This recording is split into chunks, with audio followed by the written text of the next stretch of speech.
Entonces, la clase pasada habíamos estado hablando sobre los patrones Bayer en los sensores CCD, y básicamente habíamos dicho que esa era la manera de poder artificialmente reconstruir las distintas componentes del espectro para poder generar una imagen a colores. Y en cuanto al tipo de sensores, existen básicamente dos tipos de construcciones en semiconductores.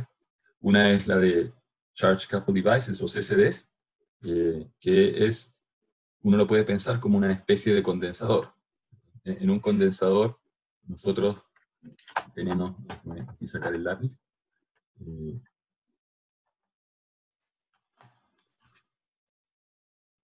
tenemos un almacenamiento de cargas, ¿no es cierto?, entre un positivo y un negativo. En este caso, este condensador está armado o construido dentro de capas del silicio. Entonces aquí tenemos un material. Podemos pensar que aquí hay una parte de ese material que tiene una ventana, ¿no es cierto? Y entonces la luz entra por esta ventana en forma de fotones, y esos fotones, al interactuar con el semiconductor, y aquí hay un pedazo de semiconductor que tiene una característica en composición del material, en la cual el átomo, que tiene electrones, ¿no es cierto?, libera algunos de estos electrones y los deja avanzar cuando hay un fotón que choca con ellos. Entonces viene la luz, la interpretación de partículas que son fotones, interactúan con el átomo y se libera un electrón. Y ese electrón que se libera se deposita en una cara del condensador. La otra cara está por aquí. Y esto es lo que está dibujado acá. Entonces, lo que uno puede ver es que existe una especie de condensador, y en cada punto entonces viene la luz y se genera esta carga móvil que se coloca en un cierto lugar, generando un voltaje. Entonces ustedes podrán imaginar que si hay una cantidad mayor de radiación en el espectro visible, los fotones van a reaccionar con el material y se van a generar más cargas eléctricas. Entonces el brillo de la imagen, si uno habla con los términos que uno utiliza habitualmente, el brillo o la intensidad del píxel está asociada a esa intensidad de fotones que van cayendo, generando electrones en cada condensador. Entonces después el problema es cómo miramos qué voltaje hay en cada condensador. Porque acá cayó un poco de luz, aquí también, aquí puede que haya caído menos. Hay un objeto en la escena, aquí podemos tener un florero o algo, etc. Y la luz del sol o de alguna lámpara ilumina el objeto, y la luz reflejada es la que recibe el sensor. Entonces, en este proceso, uno puede decir hay un espectro de amplitud versus frecuencia, ¿no es cierto?, de la luz del sol. Uno podría decir, uno dice es luz blanca, teóricamente hay una cantidad igual en cada una de las longitudes de onda, del rojo, del verde, del azul, etc. El objeto absorbe algunas de estas longitudes de onda y refleja otras, ¿no es cierto? Y esa es la manera en que uno ve en colores. O sea, es las longitudes de ondas que no fueron absorbidas por el objeto y que son reflejadas, son lo que uno diría, ese es el color del objeto.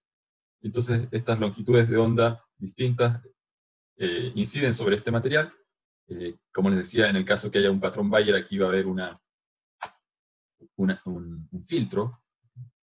Entonces puede haber una ventanita que es de color rojo y deja solamente pasar ondas en esa longitud.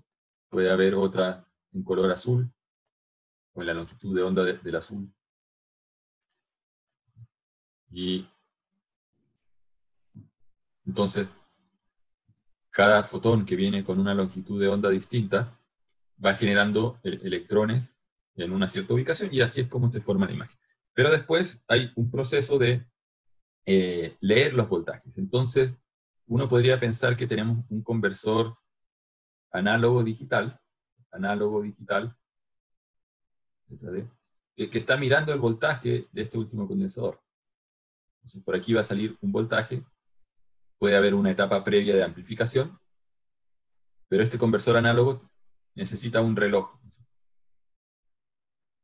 O sea, tiene que recibir un pulso para leer el voltaje que hay acá y transformarlo en un número binario, que voy a poner acá, 1001, 101, por ejemplo. El conversor tiene una salida que puede ser de 8 bits, típicamente es de 8 bits. ¿Cierto? Cuando uno ve las imágenes RGB, que son 8 bits para el canal rojo, 8 bits para el canal verde y 8 bits para el canal azul. Entonces, en total tenemos 24 bits, lo cual nos permite hacer 2 a la 24, que son 65.000 y algo colores, no me acuerdo el número. No, más todavía. Tendríamos que... Tenemos aquí... O sea, tenemos 2 elevado a 24. Tiene que dar millones de colores. Son 16 millones de colores. Y 2 elevado a la 12, 4.000, no, entonces es 2 elevado, a ver, ya, por 2,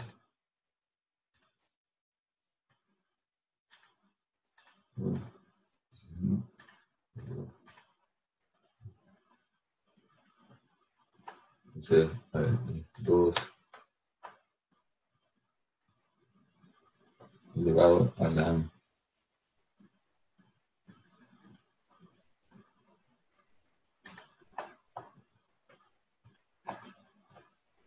18.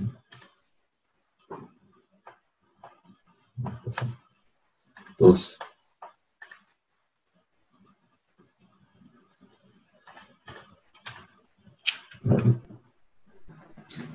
Profe, una consulta. 2 elevado a la 16 nos daría 65.000 niveles, pero 2 a la 16 no es divisible entre 3, así que en ese tipo de cámaras, probablemente lo que está ocurriendo...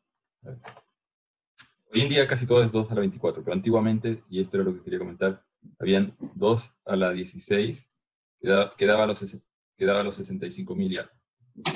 Y 2 a la 24, dijimos que era, ¿cuántos millones de colores? 16 millones. 16 16 y 16 claro. millones, sí. Ya. O sea, es una cantidad gigantesca de colores, probablemente más grande de lo que el ojo humano puede lograr diferenciar. Por tanto, hay un punto en el cual no tiene sentido seguir aumentando niveles al conversor análogo-digital. Podríamos tener, en vez de 8 bits, porque hay 8 bits, podríamos tener 16 bits por color. Obviamente eso nos permitiría hacer una representación mucho más fina de los distintos colores que hay, pero el ojo humano no tiene esa capacidad de discriminar colores, por lo tanto no tiene tampoco sentido poner un esfuerzo en general, a menos de que haya una aplicación, por ejemplo, astronómica, donde interesa ver el brillo de una estrella en frecuencias o longitudes de onda muy particulares y por lo tanto uno necesita poder tener más niveles, pero eso es porque uno quiere hacer un proceso sobre datos de espectro de radiación de la estrella, pero al ojo humano no le significan nada esos niveles intermedios porque simplemente no los ve. Entonces, todo depende, digamos, de lo que uno quiera hacer, pero es una característica. Y antiguamente, como los conversores son, digamos, cosas que han ido mejorando en el tiempo, tanto en velocidad como en niveles en los cuales pueden cuantizar la imagen, antiguamente habían de 16 bits en total, y eso significaba que estaban usando probablemente estrategias en las cuales habían 2 a la 4 niveles para el canal rojo, ¿cierto? 2 a la 4 para el canal verde, 2 a la 4 para el canal azul, y si hay un canal de intensidad, el E, también hay 2 a la 4. Si no hay un canal de intensidad, entonces estos 4 bits se pueden repartir, ¿no es cierto? Y le dan un bit a esto pasa a la 5, a la 5, a la 5, y probablemente, y como sobra uno, a este le dan uno más, porque el canal verde es más importante y quedaba de esa manera, ¿no? Entonces, de este modo, el sistema aquí, ¿cuántos valores de verde puede representar? ¿Cierto? 2 a la 5 serían 32 de rojo y 64 niveles de verde o tipos de verde. Cuando tienen 8 bits, pueden llevar esto a representar 256 tonalidades de verde, en realidad 255 porque el 0 no es ausencia de intensidad en ese canal, ¿no? Paola, ibas a Profesor, preguntar algo. disculpe. Sí. No, Paola primero. Lo que le iba a consultar era que generalmente en contra de este CCD suele decirse que también se puede utilizar los de tecnología SMOS. ¿Cuáles Exacto. serían Sí. mejor? ¿Por qué? ¿O por Bueno, qué? entonces, sí, efectivamente ese es el otro que vamos a mencionar. Entonces, como les decía, aquí al final hay un conversor que convierte el valor analógico en un valor digital. Imagínense poner un conversor por cada píxel. Imagínense una imagen de, típicamente son 1024 por 768, es una cámara HD. O sea, si redondeamos esto a 1000 por 800, ¿cierto? Son 800.000 conversores análogos digitales que habría que poner, cada uno midiendo el voltaje en cada uno de estos condensadores, ¿cierto? Y eso significaría algo muy difícil de construir por términos de espacio y de capacidad de ponerlos en un chip. Por lo tanto, lo que se hace, no sé por qué empezó a avanzar esto, no he apretado ningún botón. Ya.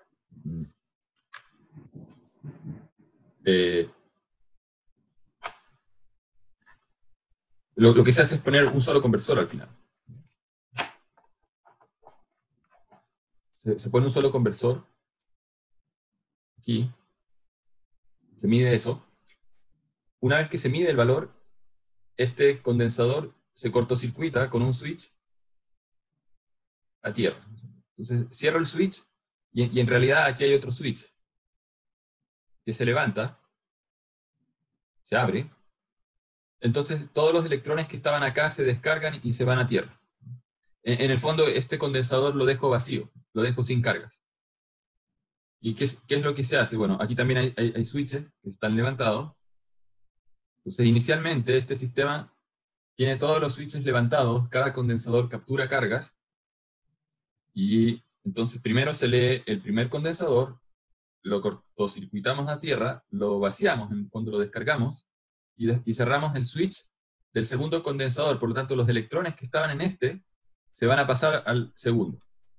Se van a mover, o se van a balancear en el fondo. La mitad de los que estaban acá se van a ir al otro. Porque este tiene cero voltaje, cero potencia. Entonces, se lee con el conversor análogo digital, nuevamente se cierra el circuito a tierra, se descargan, en el fondo se borran, y traspaso las cargas de este a este y después de este a este. Y así sucesivamente.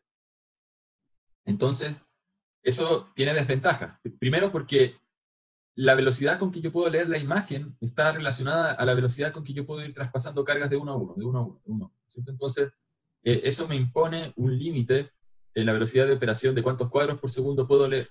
Tengo que esperar a que toda la línea se traspase. Los CCDs están construidos de esa manera, o sea, por cada fila de la imagen, si tengo una imagen de 1000 por 800, entonces, por 800, entonces hay 800 conversores análogo digital, uno por cada fila de la imagen. Si tengo una matriz, ¿no? Está organizada en filas, entonces al final de cada fila hay un conversor análogo digital, y tengo que ir moviendo todo de columna a columna. De esa manera, como normalmente la imagen es rectangular, hay menos conversores análogos digitales. Podría haber puesto por columna, pero en la práctica se hacen por fila. Entonces eso impone un límite en el barrido de la imagen. Por eso aquí dice que se utiliza un shift register. Los que han hecho sistemas digitales saben que eso es desplazamiento de números binarios en un registro, ¿no es cierto? Pero es un shift register analógico, no es un shift register binario, ¿no es cierto? En un shift register binario yo desplazo el contenido, que puede ser un 1 o un 0, al bit que está adyacente. En este caso se desplaza la carga al condensador que está adyacente, por lo tanto es un shift register analógico, y se necesita un clock. Entonces mi velocidad de operación va a depender de la velocidad con que yo puedo abrir y cerrar este reloj, ¿no es cierto?, que hace tic-tac, está empujando las cargas, entre comillas, digo empujando, en realidad las cargas se mueven solas, de un condensador al otro, y va a estar limitado, digamos, por el tamaño de la imagen. O sea, si yo tengo una imagen más grande, me demoro más en leer una imagen más grande que una imagen más pequeña. Por lo tanto, hay cámaras que son cámaras de alta velocidad, por ejemplo, cuando quieren analizar explosiones o el impacto de un proyectil, se necesitan cámaras de muy alta velocidad, y una manera de hacer eso, entonces, es o utilizar varios CCDs pequeños que están combinados para generar un plano mayor, pero en los cuales la cantidad de píxeles que tengo que desplazar es más pequeña. Entonces, esa es una desventaja, la limitación del clock. Y otra desventaja tiene que ver con que en este proceso de traspasar cargas de un condensador al otro, puede ser que yo pierda cargas en el camino. Porque este material semiconductor no es perfecto. O sea, yo estoy acá asumiendo que las cargas que están guardadas en uno se mueven al otro, pero como es un semiconductor, en ese camino, bueno, hay pistas, ¿no es cierto?, que son estos caminos. Bueno, dibujé mal, en realidad era la pista de arriba. Bueno, en estos caminos puede que algunos electrones se escapen a través del material y se vayan a otra parte del sustrato. Por lo tanto, pierda información. O sea, al final eso es lo que genera parte del ruido de la imagen. O sea, entender de dónde viene el ruido de la imagen, porque la imagen no es perfecta, y la mejor prueba de ello, como les decía, es si hacen el experimento de sacar una foto con el celular o con algo, con una cámara en la noche, en una habitación totalmente oscura. Van a ver después que la imagen, si bien a simple vista aparece negra, si van a consultar cada píxel, hay un valor que dice 1 o 2, no están todos en 0. Y eso es porque hay un ruido en la electrónica. Estos switches son, en el fondo, transistores. Y el transistor yo lo tengo que activar en la base o en el gate. Para hacer eso estoy aplicando un voltaje que permite que aquí se cierre este puente entre el colector y el emisor, o entre, si es un MOSFET, el drain y el source. El drain y el source. Entonces, hay electrones que uno está poniendo en la base o gate que se filtran y se escapan y salen por el drain, ¿no es cierto? Y los confundo como si fuesen electrones que fueron generados por los fotones. Entonces, cuando uno habla del ruido electrónico, se refiere a esos electrones que se escapan a través del material, porque aquí el modelo ideal es que hay una resistencia infinita entre la base y el colector, o la base y el drain, pero en la práctica no es infinita, es un número muy grande, pero igual hay electrones que se pueden fugar, ¿no?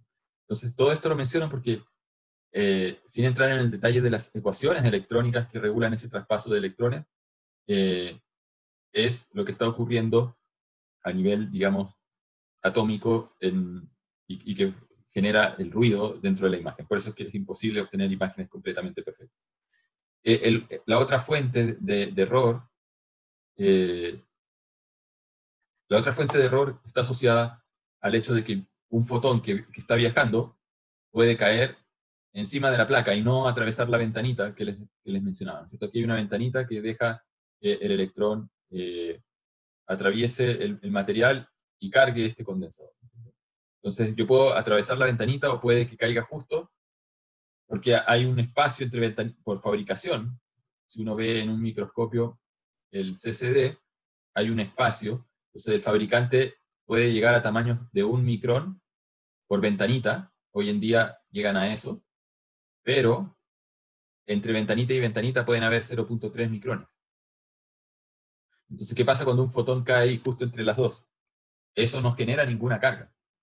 Entonces, sin embargo, la lámpara o el objeto que está irradiando puede que en un rato vuelva a generar un fotón que sí entra por la ventana, ¿no? Entonces, para capturar una mejor imagen, uno tiene que jugar con ciertos parámetros que tienen que ver con el tiempo de exposición de la imagen. O sea, si yo estoy en una escena oscura, ¿qué significa estar en una escena oscura? Que la fuente de luz es muy baja, muy tenue. Entonces, si bien salen fotones, uno puede decir, voy a inventar acá, salen 10 fotones por segundo, que es casi nada. Entonces, esos, con suerte, hay algunos que se pierden, y supongamos que el 70% de esos genera un electrón. Entonces uno puede decir, salieron 7 electrones. 7 electrones. cuál será la carga de los 7 electrones, pueden ver ahí cuánto vale un electronvolt y qué voltaje genera eso. Son voltajes bajísimos. Si en cambio dejamos bajo esa misma condición la cámara expuesta a esa luz tenue por 20 segundos, bueno, vamos a capturar aproximadamente 20 segundos por 10 fotones por segundo. Eso nos va a dar 200, entonces, fotones totales, y de esos 200, el 70% genera un electrón. Diremos, bueno, tenemos aquí 140 electrones. Por lo tanto, lo que se hace en escenas que son muy oscuras es dejar la exposición del sensor por un tiempo más largo. ¿Pero qué problema tiene eso? Si el sensor no está quieto, si este sensor, no sé, es parte de una cámara y la persona está sujetando esto con la mano, y mueve la cámara, obviamente los fotones que vienen de una cierta parte del objeto, al mover la cámara entera hacia allá, van a empezar a caer en una celda que está al lado, ¿no es cierto? Y eso es lo que produce que la imagen se vea borrosa. Por lo tanto, por un lado yo quisiera idealmente tener tiempo de exposición igual a 0. Sacar una foto de qué es lo que está pasando con la realidad, pero no puedo. No puedo poner tiempo de exposición igual a 0, porque no va a entrar ningún fotón. A menos de que la fuente de luz sea tan brillante que estén cayendo una catarata de fotones, no sé, en vez de 10 por segundo estén cayendo típicamente 300.000 fotones por segundo. Entonces, cuando uno tiene una fuente brillante, efectivamente uno puede bajar el tiempo de exposición, y cuando ustedes ven probablemente los celulares que dice ajuste automático de blancos, o el white balance, y el tiempo de exposición automático, es porque por software el celular está tratando de verificar que en cada píxel haya el equivalente, un valor equivalente a una cantidad de cargas promedio que hace que el valor que uno observa está en la mitad del rango. Entonces, cuando uno saca fotos de noche, justamente este proceso de tratar de aumentar la cantidad de cargas recibidas en cada píxel hace que el celular aumente el tiempo de exposición de la cámara, y van a ver que las imágenes que están tomadas de noche son más borrosas que las que uno toma con buena luz de día. Entonces, esos son aspectos que hay que considerar. O sea, cuál es la física que hay detrás de esto que influye. Ahora comentaba el otro tipo de sensor, que es otra tecnología. Usemos significa Complementary Metal Oxide Semiconductor. En esta tecnología, básicamente, cada píxel tiene adosado un conversor análogo digital. Esta tecnología, que es otro tipo de material semiconductor, permite medir las cargas directamente. O sea, no hay un condensador, como lo vemos acá en este caso, que va traspasando cargas al vecino, sino que cada uno captura. Y antiguamente, las primeras cámaras tenían conversores análogos digitales muy sencillos en términos de funcionamiento, con pocos niveles, por lo que estas cámaras eran consideradas de inferior calidad que estas de acá. Hay un proceso también físico en la conversión de fotones en electrones en el CMOS que es distinta a la que ocurre en los condensadores. Por lo tanto, como dice acá, son más ruidosos. Hoy en día eso ha cambiado muchísimo. Y en muchas cámaras están apareciendo sensores CMOS que tienen niveles de ruido equivalentes a los de un CCD, y que tienen la ventaja de que no necesitan el clock, por lo tanto operan mucho más rápido en cámaras de alta velocidad. Entonces, en una cierta época, o sea, cuando yo estaba estudiando en el año 95, 97, justamente mi tesis de magíster la tuve que hacer en temas de visión, habían aparecido las primeras cámaras web, las primeras webcam CMOS. Y cuando uno leía los comentarios de los usuarios o de muchas personas, incluso expertos, decían que esa tecnología iba a fracasar, porque era muy ruidosa y no tenía futuro, y que nadie iba a comprar esas cámaras. Pero la industria, por lo menos de las cámaras web, se dio cuenta que había una oportunidad de mercado, porque al usuario de la cámara web estamos pensando hace más de 20 años atrás, o sea, ya son por lo menos 25 años atrás. las conexiones de Internet eran muy lentas, entonces se necesitaba una cámara que respondiera un poquito rápido, que generara datos de una calidad razonable. No tenía por qué ser una super calidad, porque tampoco era que uno pudiese transmitir imágenes de alta resolución por la web que había en esa época, por la Internet que había en esa época. Entonces los fabricantes de cámaras baratas, también estamos pensando en una época en que los computadores no venían con una webcam, porque casi los laptops no eran tan populares todavía, eran mucho más como de empresas, eran muy caros, pero la mayoría de la gente en esa época tenía computadores como de escritorio. Ahora casi todos usan un laptop, es más conveniente, pero había que agregarle una cámara al computador. Entonces, la tecnología CMOS fue ganando mercado, a pesar de ser más ruidosa y de menor calidad, porque para muchas aplicaciones no se necesitaba la calidad de una cámara de fotos profesional. Y así fue, digamos, creciendo, porque había gente, digamos, del área de investigación que le tenía fe a la tecnología, al punto, como les digo, que hoy en día hay sensores o CCDs que le hacen perfectamente sensores CMOS que le hacen perfectamente la competencia a un sensor CCD. Ahora, cuando uno quiere una cámara de mucha mejor respuesta en términos de resolución, no se utilizan patrones Bayer, sino que lo que se hace es colocar 3 CCDs. Entonces se pone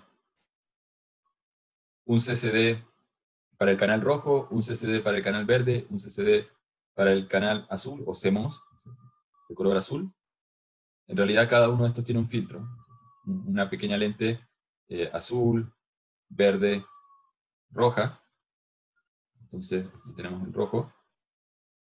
Y bueno, primero está la cámara, la lente general de la cámara, que es transparente, ¿no es cierto? Transparente. Entonces hay un objeto aquí en el mundo exterior, no sé, un árbol o lo que sea. La luz de ese árbol atraviesa el centro óptico de la lente principal que enfoca, pero después aquí existe un prisma. Un prisma que toma esta luz y la divide en sus 3 componentes, principalmente azul, verde y roja. Y aquí estas lentes, estos son filtros, y además, porque puede que haya una parte de la luz que viene acá que contiene verde, ¿no? Pero no queremos verde, queremos solamente el rojo, no queremos tampoco el azul. Por lo tanto, aquí hay un filtro de color rojo y también algunas lentes de enfoque. O sea, hay algunos espejos o prismas intermedios para poder separar el haz en sus 3 colores principales y proyectarlo sobre cada uno de estos CC. Entonces, hay cámaras profesionales de filmación que tienen 3 chips adentro y no usan este truco del patrón RGB Bayer. En el ojo humano, en realidad nosotros veíamos que teníamos más bien como un patrón Bayer, porque aquí en la retina tenemos los conos, los bastones, y los bastones uno podría asociarlos principalmente con el verde, pero los conos son los que definen los colores rojo y azul. Y esa información está distribuida en todo el ojo, no es una malla uniforme, pero los nervios dan acá a la corteza visual. Y en los estudios está demostrado que hay una parte que uno podría decir viene del campo visual derecho,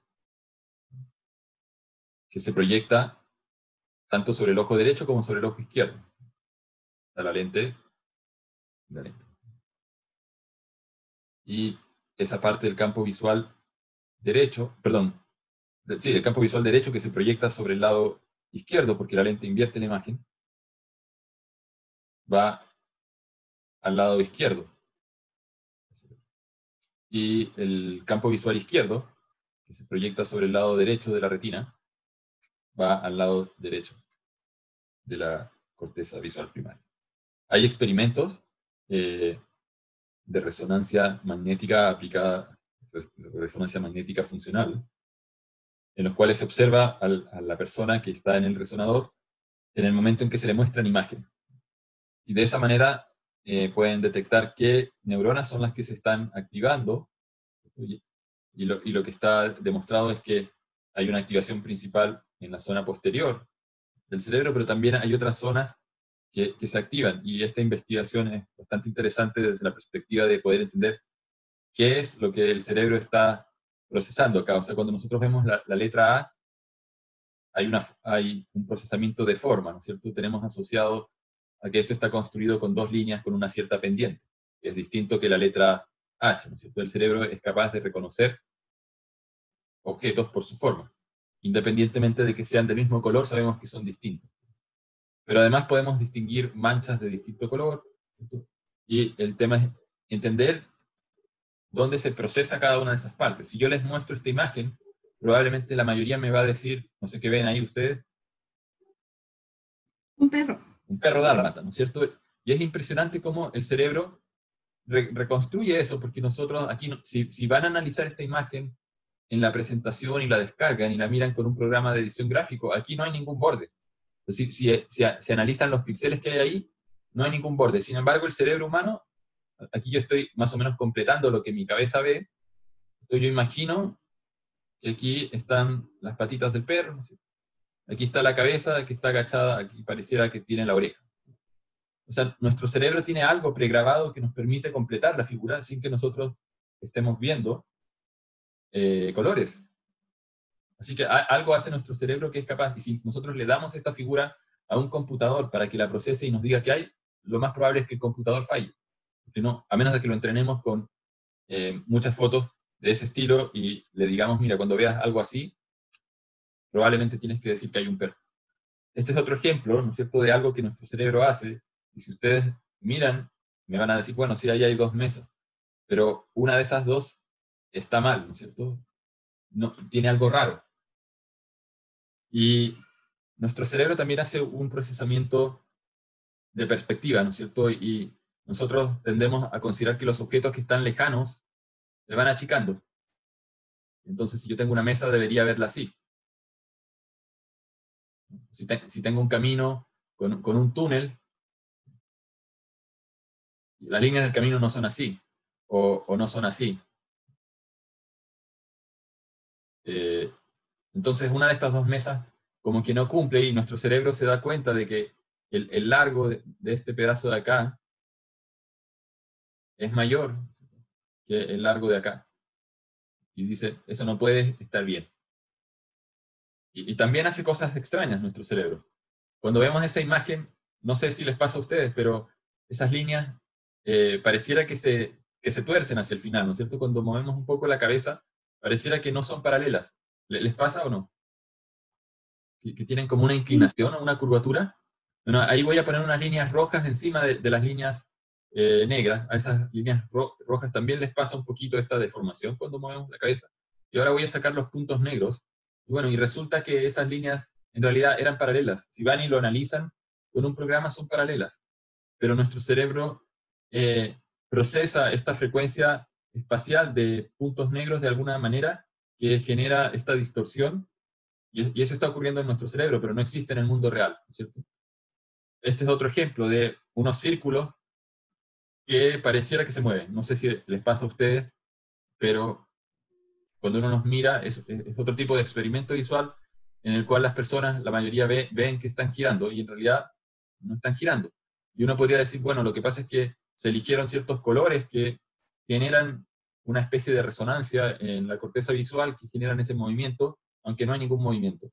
Y la verdad es que si uno pasa esto a una imagen de color en escala de grises, sigue ocurriendo exactamente el mismo efecto. No sé si les pasa a ustedes que mueven un poco los ojos y parece que están dando vueltas a esta figura.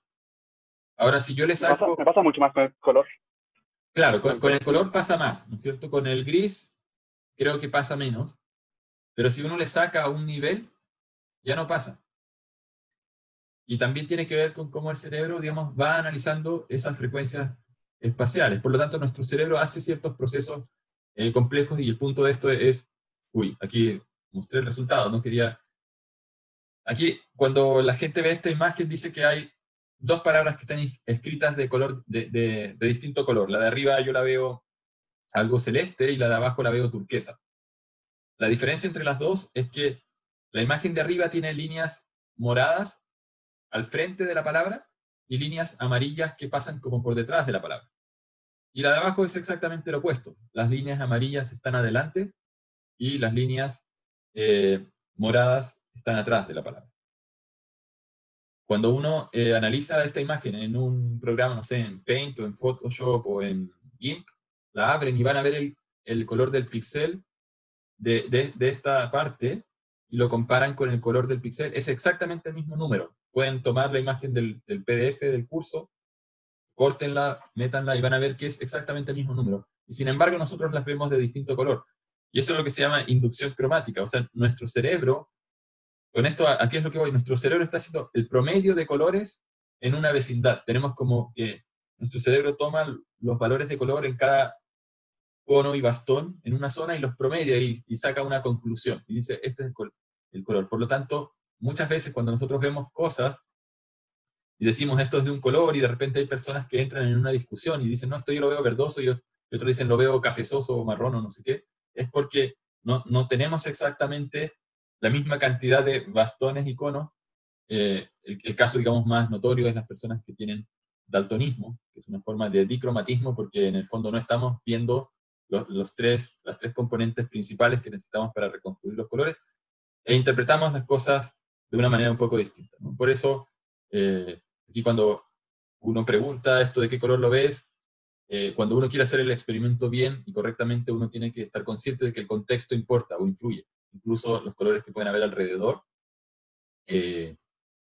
influyen. Este experimento háganlo tal vez después ustedes con calma, porque este experimento muestra otra cosa. Cuando uno mira, uno se coloca frente a la hoja o a la pantalla a una distancia de como 30 centímetros, tratando de mirar fijamente el punto negro por un rato.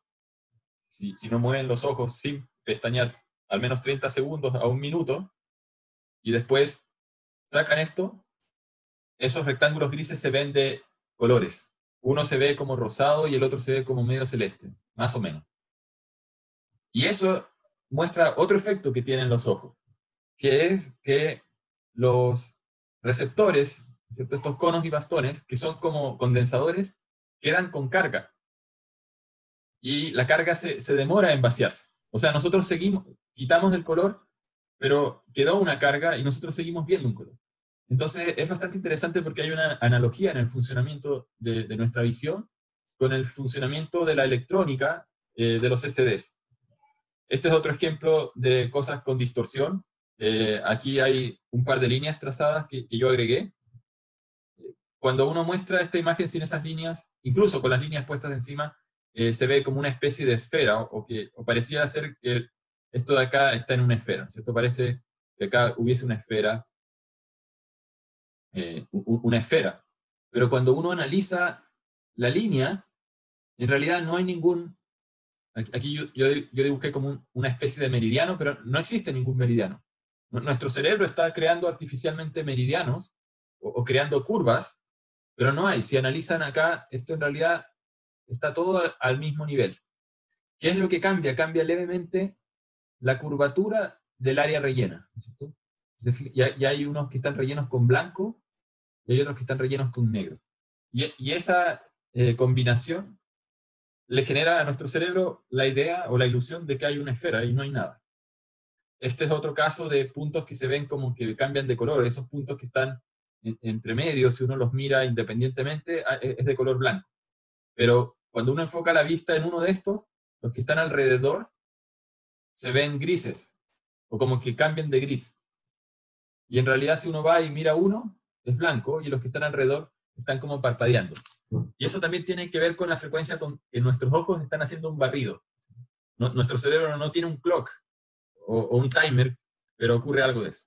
Después ocurre otro problema que tiene que ver con la percepción de la profundidad o la distancia. Nuestros ojos, cuando nosotros enfocamos algo que está cerca de nuestra cara, se mueven y se giran un poco hacia adentro. Si hacen el experimento con otra persona que está al lado de ustedes y le dicen, mira esta hoja y véanle los ojos, y después le dicen, mira por la ventana algo que está lejos, las pupilas se giran hacia adentro. Si uno va haciendo el experimento mirando un dedo y acerca el dedo, uno empieza a mover las pupilas hacia el centro. Entonces, aquí el cerebro posiblemente no solamente está mirando el color del dedo, la forma del dedo, sino que además está sensando la posición de los músculos que mueven el ojo. Y con eso está también extrayendo cierta información de cómo enfocar. O sea, hay otro lazo de control que le dice al ojo, enfoca algo que está más cerca. Y yo cuando enfoco mi dedo, en realidad no veo el fondo. Si pongo el dedo muy cerca de mi cara, el fondo lo veo borroso. No puedo leer la pantalla. Y aquí ocurre un problema que es el problema en el cual las personas en ciertas direcciones no logran distinguir la profundidad. La clase pasada nosotros hablábamos de disparidad, si recuerdo. Y decíamos que hay un objeto, que puede ser aquí un árbol o lo que sea, poníamos el ejemplo de la hojita de un árbol, que la vemos y se proyecta en este ojo en cierto lugar. Ahí está. Y en el otro ojo viene y se proyecta acá. Entonces, si nosotros tomamos acá como referencia el punto central y medimos este arco, y de aquí medimos este arco, y después calculamos la diferencia del ángulo alfa, el ángulo beta, ¿no es cierto? Entonces tenemos una disparidad angular beta menos alfa, y mientras más grande es esa disparidad, el objeto está más cercano, ¿cierto? Si la hojita hubiese estado por acá, entonces este habría proyectado acá, y este habría proyectado más allá todavía. Entonces, de hecho, aquí habríamos tenido ángulo negativo, entonces tendríamos beta menos, si antes teníamos, no sé, por poner algo, 30 grados menos 10 grados, ahora tenemos 30, más todavía, 60 grados menos 30 grados, nos queda 90 grados de ángulo. Lo cual el ojo lo procesa y dice, bueno, el objeto está más cerca. Pero ocurre algo, si uno mueve objetos en esta línea de color rojo, y uno los proyecta, y uno compara las diferencias, la diferencia es constante. Esta línea se llama oróptera. En la línea de la oróptera, si bien la proyección va cambiando de lugar en cada ojo, en los dos ojos cambia la misma cantidad, y por lo tanto la diferencia es siempre la misma. Entonces cuando uno tiene un dedo y uno lo mueve como en una especie de arco de círculo, y hacen el experimento, y lo piensan, se van a dar cuenta de que el dedo, cuando está aquí al lado en el arco de círculo, pareciera que está a la misma distancia que cuando lo tienen aquí adelante. ¿Ya? Habría que hacer el experimento un poquito más formal, con algún objeto, no sé, distintivo, una pelotita roja o algo, y que realmente lo puedan mover en un círculo, ustedes pueden ponerse al centro de este arco, y van a darse cuenta de que este punto, cuando está por el lado, no pueden estimar su profundidad o su distancia bien. Cuando está al frente, sí, cuando se va moviendo para el lado, no.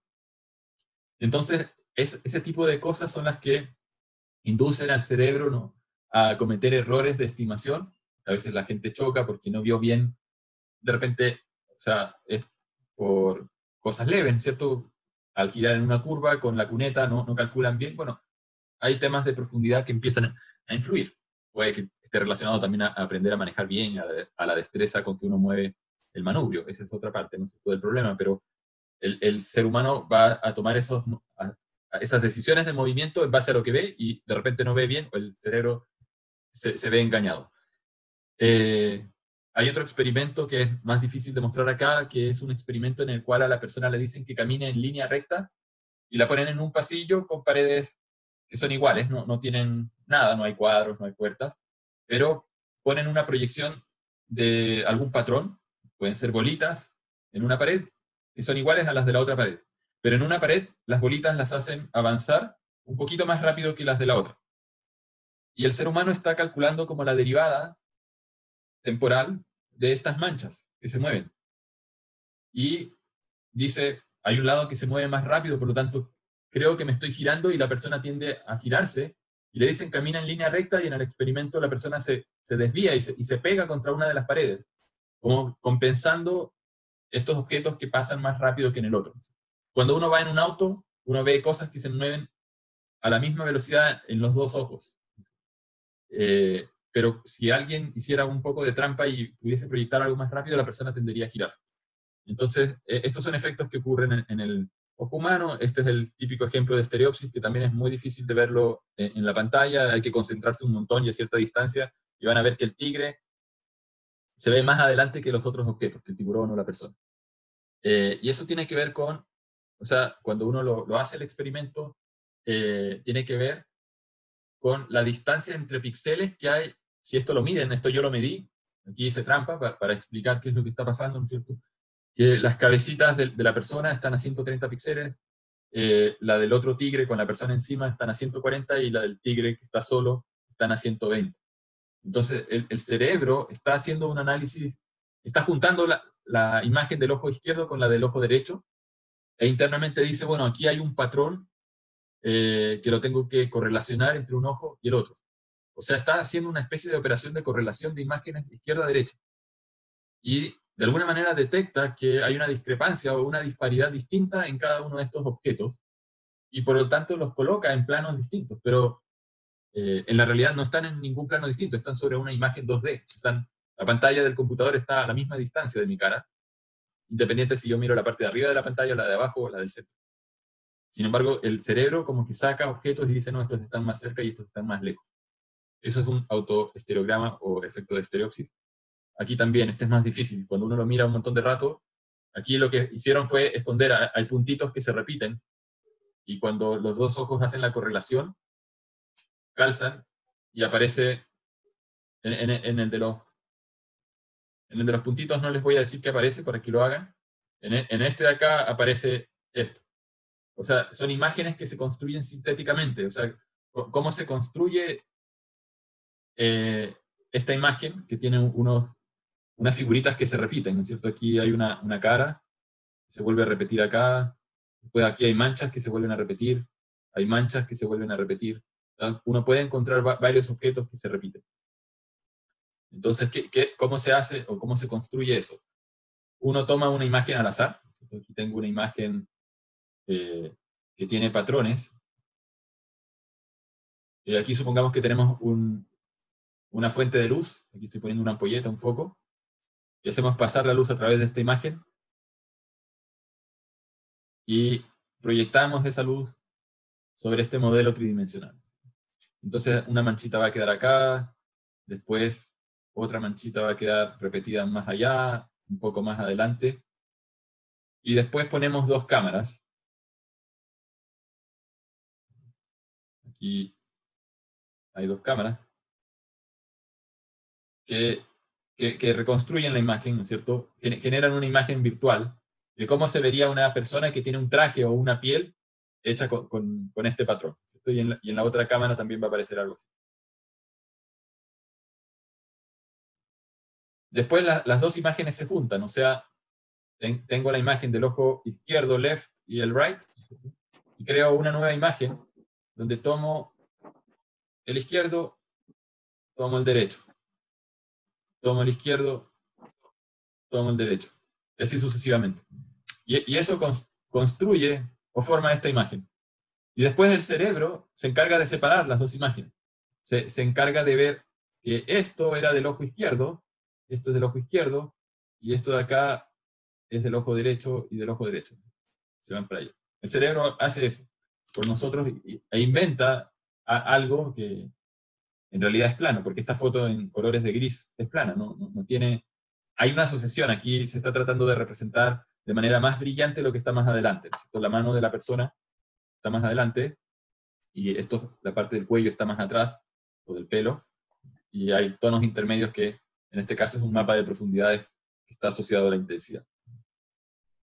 Entonces, en base al principio que nos acaba de indicar, hay un estudio hecho de las pirámides de Egipto, cómo hicieron la reconstrucción y cómo se dieron cuenta de que había unas ciertas salas escondidas, porque tomaron las partículas que vienen del espacio que se llaman muones, ¿sí? Y esas colocaron unas placas que traspasaban la pirámide y las desertaban los muones al otro lado. Y así fueron creando esta clase de imágenes para saber qué tenían en su interior y ver qué partes habían descubierto.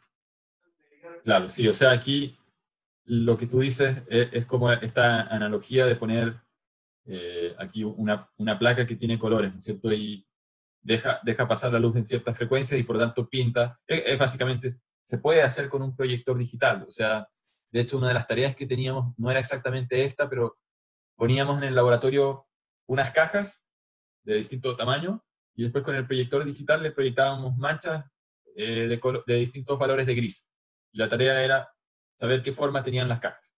Entonces, se sacaban fotos desde dos imágenes distintas O sea, hay dos maneras de hacerlo. Uno puede sacar una foto con una cámara. Si es que uno solo tiene una cámara, entonces uno pone una cámara, saca la foto, y después mueve la cámara un poquito hacia el lado y saca otra. Aquí, para que esto funcione bien, porque uno compara píxeles de una cámara con otra, tiene que moverse de manera, ojalá, lo más perfecta posible, porque no puedo inclinar el ángulo de la cámara, ¿no? Si inclino el ángulo de la cámara, esta va a sacar una foto, pero está mirando hacia allá. Ya vamos a ver el problema ese geométrico que aparece. Necesito que los ejes de las dos cámaras estén alineadas. Y si yo veo las filas, ¿no es cierto?, de píxeles de una cámara y la fila de píxeles de otra cámara, necesito que la fila 20 coincida con la fila 20. O sea, tampoco puedo bajar una cámara un poquito más que otra. Entonces, para hacerlo bien, ojalá uno usase una especie de riel que asegure que la cámara se mueve linealmente y no cambie de ángulo ni se desplace verticalmente. La otra opción es dejar una cámara fija y mover la fuente de luz. Entonces, son dos estrategias distintas. Porque yo puedo generar un patrón codificado, eso también lo vamos a ver, y eso es lo que usan las cámaras Kinect o las cámaras que tienen las Xbox o algunas consolas de videojuegos. Cuando uno ve esas cámaras tienen dos lentes, típicamente tienen una tercera lente, que en realidad no es una lente, tiene unos LEDs, y esos LEDs se prenden en un cierto orden. O sea, uno puede decir que hay LEDs que están intercalados y puedo decir, cuando quiero ver con el ojo derecho, prendo los que son del lado derecho. Y cuando quiero ver con el ojo izquierdo, prendo los del lado izquierdo. Y se generan patrones. Con eso se reconstruye tridimensionalmente la imagen. Entonces, bueno, con esta introducción lo que quería transmitir es que nosotros hacemos procesamientos por bordes, por intensidades de luz. Los bordes son cambios, ¿no es cierto? Es como pasar de 0 a 1 o de 1 a 0. Uno podría analizar bordes de manera binaria, como en la imagen del perrito. Hasta el principio no hay muchos colores.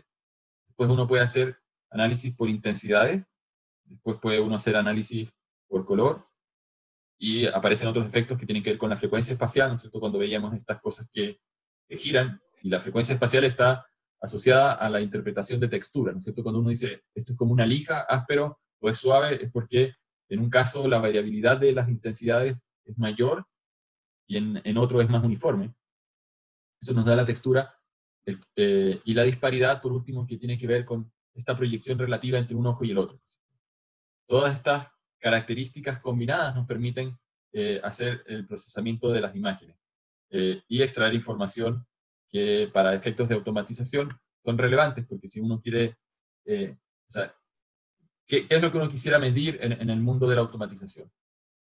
Velocidad de desplazamiento de un producto o de un objeto en una correa transportadora. Separar objetos en una correa transportadora. Si estoy haciendo empaque de frutas y necesito sacar aquellas frutas que están dañadas, bueno, hay que definir cuál es el tipo de daño, ¿cierto? Pero el daño puede ser que la manzana tiene manchas porque se empezó a pudrir con el tiempo, o estaba mal, no sé, tenía algún gusanito en el árbol y tiene una mancha, y por lo tanto hay que sacarlo. Entonces uno hace el análisis por color.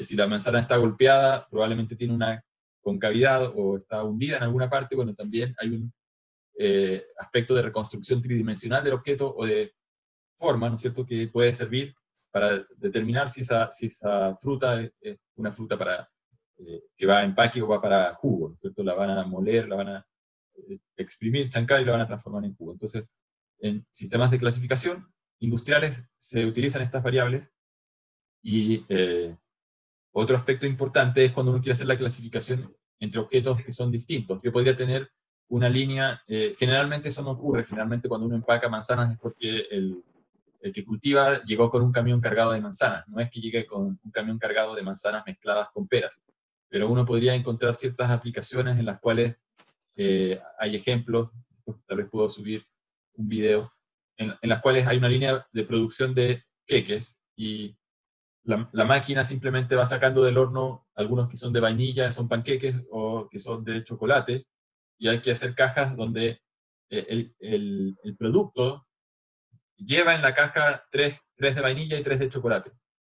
Entonces, el sistema tiene que ser capaz de detectar, por diferencia de color en ese caso, los dos sabores, y colocarlos en la bandeja, porque la máquina después va cerrando las bandejas en forma automática. Entonces, en algunos casos, efectivamente uno quiere clasificar por tipo de color, por tipo de forma, el objeto para efectos de empaque, ¿no?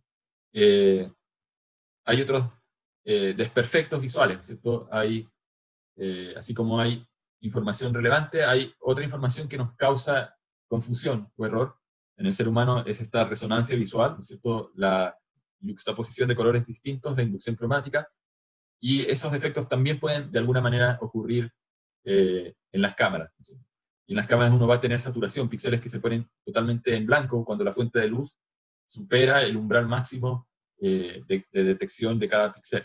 Cuando cada píxel se llena al máximo, recuerden que en el caso CMOS, perdón, CCD, que probablemente es el más fácil de visualizar, los condensadores, uno puede pensar son como unos pequeños baldes, ¿no? Van recibiendo estos electrones que son como el agua que va llenando el balde. Y llega un punto en que el balde se llena, no caben más. Por lo tanto, la intensidad de voltaje llega a un límite, no va a seguir subiendo por el hecho de que sigan llegando o cayendo más fotones en ese punto. Por lo tanto, hay una saturación que hace que la imagen tenga zonas demasiado blancas o saturadas, o zonas muy oscuras por insuficiencia de fotones.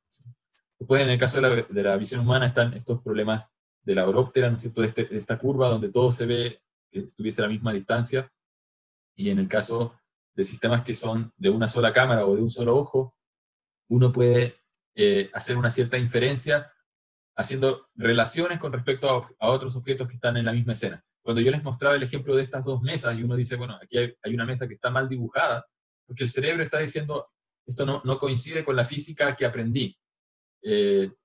Toda la vida he visto cosas que cuando están más lejos se ven más pequeñas. Y esta mesa está con la parte más lejana hecha más grande. Entonces, de esa manera también uno infiere distancia, y después hay otros problemas que tienen que ver cuando un objeto está escondido detrás de otro. Está un poco asociado al problema también del perrito. El perrito no está hecho con un contorno dibujado, y sin embargo el cerebro completa lo que falta. Y a veces nosotros, cuando estamos mirando una planta, no vemos las ramas o las hojas que están atrás. Sin embargo, nuestro cerebro como que de alguna manera completa la información faltante, y nosotros nos hacemos la idea de que esa planta es un arbusto o que tiene una copa con un cierto volumen, ¿no? Después hay otros efectos que son atmosféricos, que distorsionan los rayos, ¿no es cierto?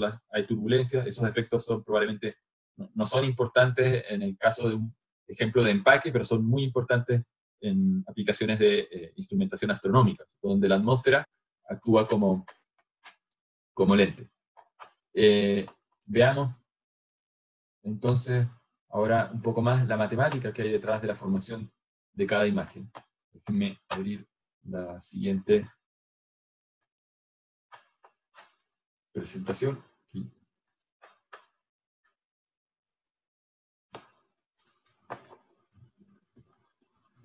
Entonces, en la imagen, lo que uno considera es un modelo en el cual todos los rayos, este es un modelo basado en la óptica de rayos, en los cuales la luz que surge de un punto se mueve en línea recta y atraviesa el centro óptico de la cámara. Y se proyecta en un plano que es el plano óptico. Un rayo de acá de la raíz sigue en línea recta, pasa por ese punto. Ese modelo se llama el modelo pinhole, o si uno lo traduce sería algo así como modelo del agujero de alfiler. Y este experimento se puede hacer. De hecho, si ustedes toman una lámina muy delgada, ojalá sea una cartulina muy delgada, y le hacen una pequeña perforación, después tendrían que esconderse adentro de una especie de cámara o tener una sábana negra o algo así, y ponen una hoja blanca aquí abajo y ponen una lámpara muy brillante. Pueden ocurrir dos cosas. Una es que aquí en la proyección, si tienen una ampolleta de filamento, vean el filamento dibujado. Si tienen una imagen transparente pegada en esta pelota, van a ver la imagen proyectada, y aunque no tengan ninguna lente de vidrio o algo así, vamos a ver por qué pasa eso. Pero aquí les voy a adelantar un poquito la explicación. Aquí, esto pueden imaginarlo como que la luz son ondas, ¿no es cierto? Igual como cuando uno arroja una piedra en un estanque y se forman ondas.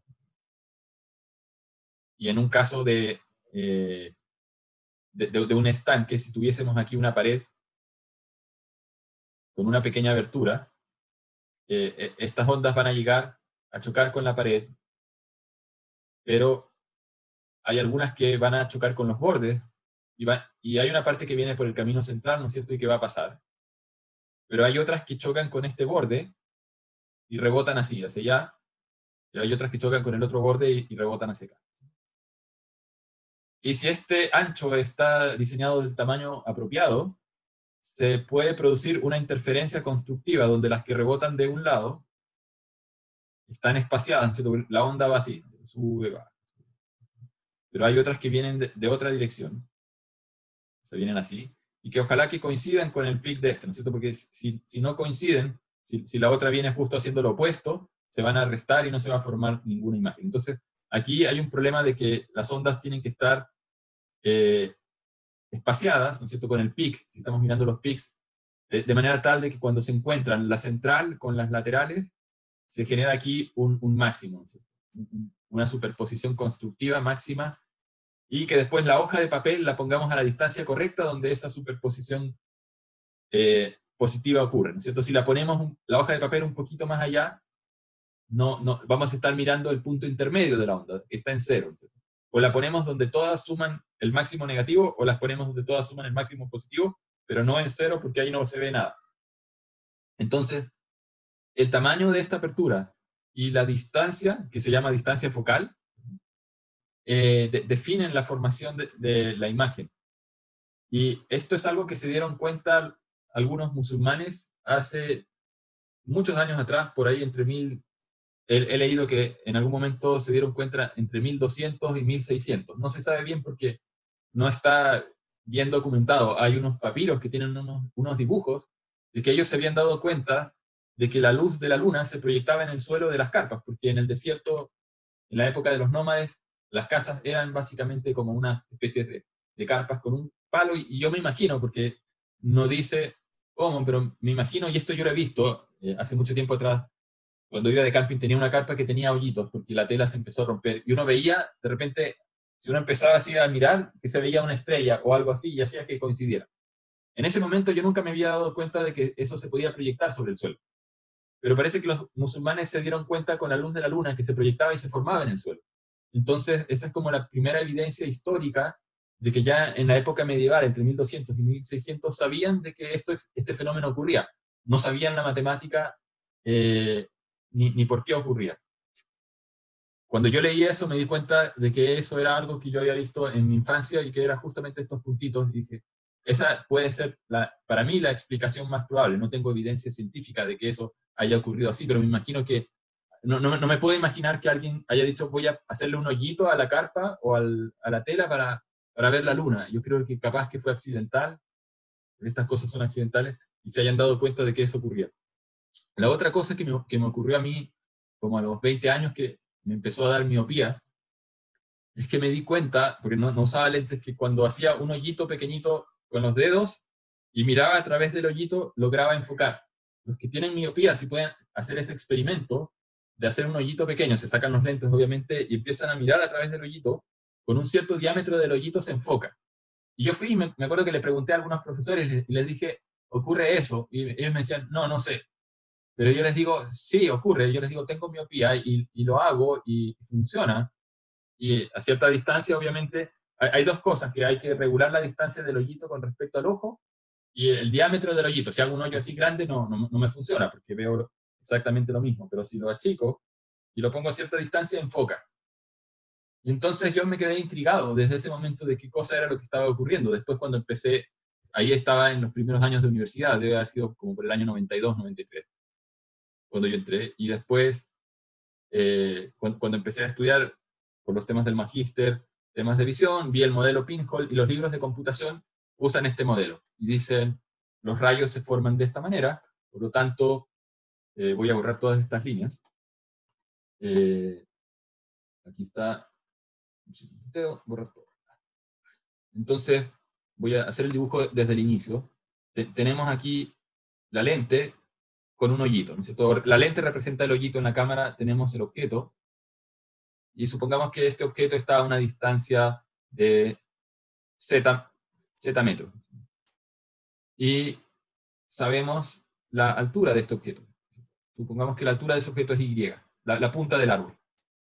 y esa distancia va y se proyecta, pasa por acá, se proyecta en un plano. Aquí hay una hoja o un CCD. Y esa hoja nosotros la pusimos a una distancia f. Entonces aquí se forma un triángulo. Nosotros podemos medir desde el píxel central de la cámara la distancia, ¿no es cierto? Entonces aquí tenemos una distancia, supongamos que el mundo exterior usa Y mayúscula y Z mayúscula. Entonces estas son Y y Z mayúscula. Y aquí tenemos un Y minúscula. Entonces aquí tenemos triángulos equivalentes, ¿no es cierto? La altura de este pequeño triángulo ortogonal, aquí tenemos otro triángulo que es ortogonal a esto, ¿no es cierto? Este tiene base, está visto de lado. Este es un triángulo, lo podemos poner así. Tiene altura Z y base Y mayúscula. Y tenemos otro triángulo pequeñito que lo podemos girar, es igual, es proporcional, porque este ángulo es igual a este de acá. Esto tiene base Y minúscula y altura F. Entonces, bueno, decimos F, la altura del pequeñito, es a Y minúscula, como la altura del grande, que es Z, es, o sea, la distancia Z, ¿no es cierto? Esta Z, equivalente al F, ¿no es cierto? Es a la altura del grande. La altura del árbol, perdón, sería la base del triángulo grande. Entonces de aquí despejamos Z, y podemos decir que Z es Y por F dividido por Y minúscula, ¿no? Entonces, si nosotros supiésemos cuál es la altura del árbol, o sea, si tuviésemos este Y y sabemos cuál es el F, porque construimos la cámara, sabemos la distancia focal, y medimos en la foto este Y, entonces podemos saber a qué distancia está el árbol. Este es un modelo de óptica de rayos, y esto es lo que aparece en casi todos los libros de procesamiento de imágenes, pero nunca explican por qué los rayos tienen que pasar por ese punto.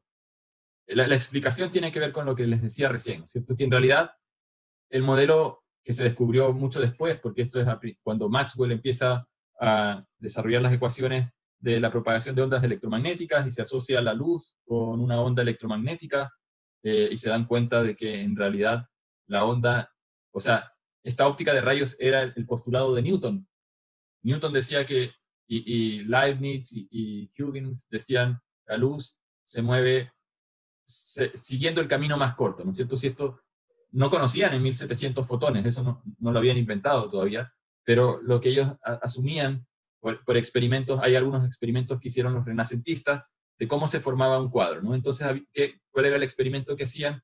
Era que ponían una hoja de papel semitransparente y miraban, no sé, algo por una ventana, supongamos que aquí hay un carruaje, un árbol, algo, ¿no es cierto? Y veían cómo eso se veía en el papel y lo dibujaban.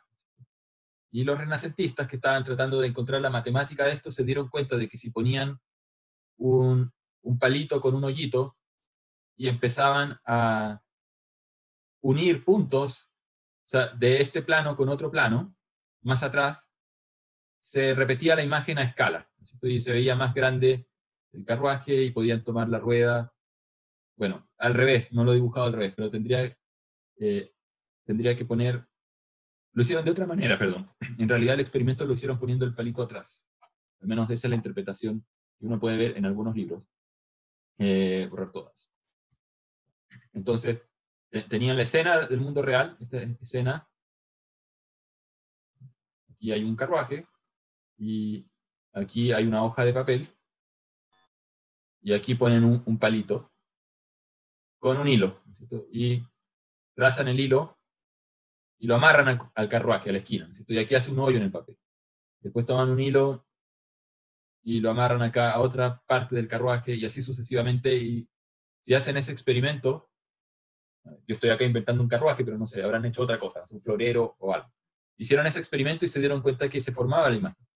Entonces se dieron cuenta que la matemática de la formación del dibujo de la imagen tiene que ver con rayos que se unen en un punto. Y eso es lo que permitió el desarrollo de la perspectiva. Si uno mira los cuadros de Leonardo da Vinci o de Miguel Ángel, son los primeros, además de otros pintores menos conocidos, que empiezan a dibujar construcciones que tienen esa forma. Entonces uno ve cuadros de Rafael. Pero si uno va y mira los cuadros medievales, y probablemente uno de los más famosos es Giotto, uno ve que las construcciones son planas.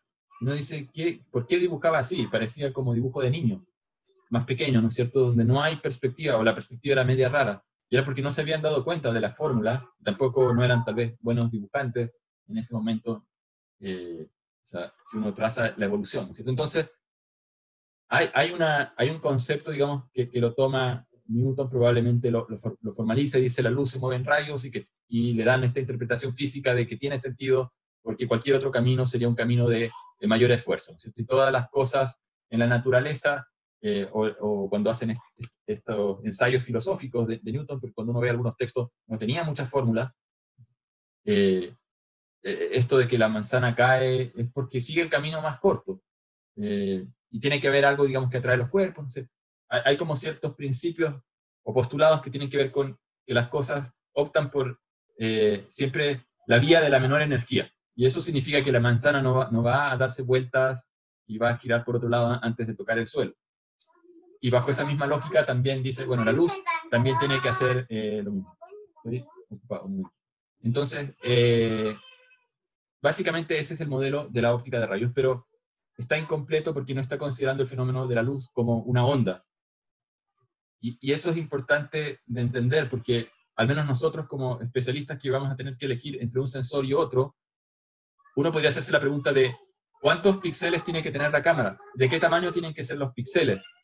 Y en cierto momento uno empezó a ver que las resoluciones de las cámaras aumentó y que empezaron a achicar el tamaño de los píxeles, pero la pregunta es, ¿gana algo uno haciendo los píxeles cada vez más pequeños? La respuesta es no. O sea, hay personas que creen, pero eso es una creencia o como una especie de mito urbano de que por tener más píxeles voy a ver mejor, o porque voy a tener más bits en mi conversor análogo digital voy a ver más colores, y el ojo humano simplemente no ve más allá de un cierto tamaño. Pero también hay un aspecto que no tiene que ver con la capacidad del ojo humano, sino que tiene que ver con el tamaño de la onda de cada color. O sea, cuando uno mira la onda desde la perspectiva de velocidad de la luz, ¿cierto? Que está en metros por segundo, dividido por frecuencia, que es la fórmula de la longitud de onda, ¿cierto? La frecuencia está en ciclos por segundo, o 1 partido por S, se cancelan los S, y nos queda algo que está en unidades de metro, ¿cierto? La longitud de onda, y uno calcula los tamaños y uno ve que el color rojo típico son 650 nanómetros, el azul probablemente anda por los 300 nanómetros, vamos a después ver el espectro y las longitudes de onda de cada color, ¿no es cierto?, del azul, el rojo. Significa que los tamaños del píxel tienen que ser un poquito más grandes que la longitud de onda que vamos a ver, ¿cierto? Porque si yo empiezo a hacer píxeles que son de 10 nanómetros, en realidad, o sea, físicamente puede ser de este tamaño, pero la onda que se mueve en el espacio, es difícil imaginarse esto, pero es un campo de energía, ocupa más que lo que ocupa el píxel, y por lo tanto hay parte de la energía que se está perdiendo, que no la estoy viendo. Entonces no estoy logrando nada, al contrario, estoy empeorando las cosas, achicando el píxel tanto. Hay un tamaño óptimo, y por eso también hay otros errores, ¿no es cierto? Si yo hago un píxel gigante, y aquí estoy viendo, no sé, un objeto que era de color, decíamos, azul, que genera esta onda de este tamaño, y al lado hay un objeto rojo y que genera una onda de otro tamaño, y estoy mezclando dos ondas en este mismo píxel, al final lo que yo voy a ver es mezcla de rojo con azul, que se va a ver, no sé, magenta o morado, pero en realidad no había ningún objeto morado. Lo que pasó fue que el píxel lo hice tan grande que mezclé dos colores adyacentes, ¿cierto? Suponiendo que en el mundo real había un objeto que tenía un punto o una manchita azul y justo al lado tenía una manchita roja. Si mi píxel es demasiado grande, estos dos puntos los voy a mezclar y los voy a ver en la imagen, en la cámara que me muestra la imagen, los voy a ver como un solo punto que está mezclado. Entonces, efectivamente, hay un tamaño óptimo de píxel y hay un tamaño óptimo, tanto máximo como mínimo. El mínimo está relacionado a características de la longitud de onda que tienen que pasar por este hoyito en el modelo de la cámara Pinto. Entonces, para terminar, digamos, con esta clase, el mensaje es, vamos a ver en la clase siguiente, la fórmula específica de la longitud de onda, el tamaño del hoyito, ¿no es cierto?, que sería formalmente llamado el tamaño del diafragma de la cámara, o de la pupila, y las características de lo que nosotros podemos captar, para entender cómo es que está diseñada la cámara y por qué los píxeles son de un cierto tamaño y no de otro. Y si uno se encuentra con estas conversaciones en foros de internet que dicen, no, es que hay que seguir achicando los píxeles, no tienen ningún sentido físico, ¿no? Es no entender la física de cómo se forma la imagen. Y tampoco quiero que se queden con la idea de que la física es solamente esta relación geométrica que se ve en los textos de computación, o de computer vision, de visión por computador, porque si bien es una aproximación útil para muchas cosas, es tal vez una aproximación buena solamente cuando uno va a hacer un análisis geométrico de la forma de los objetos que uno ve en la imagen. Pero cuando uno va a hacer meteorología y uno quiere observar aspectos particulares del diámetro de una estrella o de cosas que son miniatura, hay que entender cómo están interactuando los píxeles que son vecinos, cómo están interactuando las ondas y la formación de la imagen. Y lo que uno está viendo no es una cosa realmente binaria, vamos a ver, una función de dispersión del espectro, ¿no es cierto? Point Spread Function, PSF, que es como una especie de gaussiana, en realidad es una función de Bessel, que se derrama sobre los píxeles adyacentes. Y eso es lo que realmente se forma, ¿no? Por eso es que después resulta en algunos casos muy difícil separar bordes. O sea, en el mundo ideal, donde uno pudiese decir, bueno, el borde de algo en la realidad se proyecta y cae en un píxel, y después en el píxel siguiente parte otro objeto, bueno, si las cosas fuesen así sería muy fácil separar bordes. Pero en la práctica no es así por todos estos fenómenos que vamos a ir viendo. Y por último, el entender eso es esencial después cuando uno va a elegir la lente correcta, el tamaño del sensor correcto. O sea, el entender que la formación de la imagen no es solamente un problema geométrico, sino que depende de la intensidad de luz, es fundamental, porque puede que yo necesite una cámara con un agujero, ¿no es cierto?, con una pupila mucho más grande para que pase más luz. Pero eso me va a deformar, se van a mezclar ondas. ¿Cómo las separo? ¿De qué tamaño hago los píxeles para esa pupila más grande? Porque hay una relación. Entonces, si yo quiero hacer buen procesamiento de imágenes o buen procesamiento computacional para extraer datos, mi dato inicial tiene que ser bueno. Si yo uso lentes incorrectas, con el diámetro demasiado pequeño, que no capta suficiente luz, y necesito procesar muchas imágenes rápido porque estoy haciendo clasificación, no va a funcionar. Una cosa es la teoría y el papel y el algoritmo de extracción de bordes, pero otra cosa es la calidad de la imagen que yo formo. Y si esa calidad es mala, lo que viene después va a funcionar probablemente mal. Entonces, por eso quiero juntar todas esas partes en esta parte del curso de sensores visuales. Lo dejamos hasta acá, y después la próxima clase vamos a ver los postulados de la óptica de rayos y cómo eso se va, digamos, como les decía, juntando con las matemáticas de la formación de imagen, en la selección de los píxeles, los distintos tamaños, y algunas fórmulas que son esenciales. Al final uno usa ciertas fórmulas que son bastante simples, pero hay que entender qué es lo que da origen a esa fórmula, ¿cierto? ¿Por qué f es igual a esos parámetros y no a otra cosa? ¿De dónde salen o cómo se aproximan? ¿Y qué pasa? A todo esto hay una diferencia entre usar el f real, que se aproxima de la óptica de rayos, con el f que hemos visto recién. Porque nosotros podríamos despejar de la fórmula que vimos recién el f.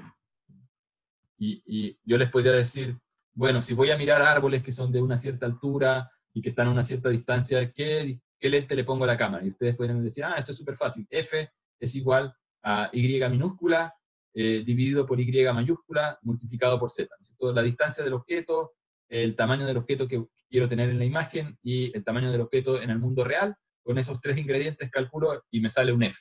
Pero si hacen eso, que es la manera en que uno lo haría a partir del modelo pinhole básico, uno llega a distancias focales que están equivocadas. Cuando uno usa la óptica de ondas y utiliza esta fórmula que está acá, que ocupa no solamente la distancia del objeto y el tamaño de la imagen, sino otros datos, uno llega a otros valores. Entonces, depende. Si la distancia del objeto y el objeto es pequeñito, la distancia del objeto a la cámara es pequeña, uno a veces llega a valores que son muy parecidos. Por ejemplo, en ciertas aplicaciones, ¿cierto? Cuando uno quiere procesar imágenes de una cámara que está cerca a un paquete de galletas, probablemente el haber usado una fórmula o la otra tiene un error de centésimas de milímetro, y por lo tanto uno dice la óptica de pinhole o el modelo pinhole es suficiente. Por eso es que en libros, como les digo, de procesamiento de imágenes o de computer vision aparece esa fórmula y punto, y nunca hablan de la otra. Pero cuando uno está viendo otro tipo de objetos que están a una distancia mucho mayor, empiezan a aparecer errores de varios milímetros. Con una fórmula, pinhole les da una distancia focal 720 y con la otra les da una distancia focal de 211. Y aquí estamos hablando de una diferencia de casi como 500 milímetros, ¿no es cierto? O 50 centímetros. Están hablando aquí de que en un caso habrían usado un teleobjetivo, una lente casi para ver cosas a distancia, versus otra cámara que le pusieron una lente que es como la lente casi de una webcam. Entonces, obviamente no les va a funcionar cuando lo empiecen a usar en el caso real, porque ese es un parámetro importante que hay que elegir al seleccionar la cámara apropiada para lo que uno quiere ver o procesar.